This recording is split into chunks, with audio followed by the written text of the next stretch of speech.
told your friend you're not okay? And tell me what's wrong and why you never said you... Shamlapur সমুদ্র সৈকত দেখতে হলে টেকনাফের কাছে বাহারছড়া ইউনিয়নে যেতে হবে।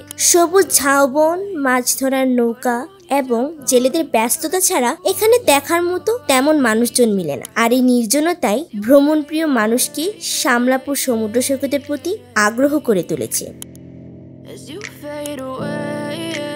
দৃষ্টিনন্দন এই সমুদ্র সৈকতটি বাহারছড়া সমুদ্র সৈকত নামেও পরিচিত। কক্সবাজার, ইনানি কিংবা সেন্ট মার্টিনের মতো জনমানসপূর্ণ না হলেও নীল জলরাশি, সূর্যাস্ত, জেলেদের মাছ ধরার কর্মতৎপরতা, স্থানীয় শিশু ও মানুষের বৈচিত্র্যময় জীবন আপনাকে নাগরিক জীবনের অস্থিরতা থেকে ভুলিয়ে রাখবে। See the way you look at me, I'm such a disgrace. I never really asked to be brought into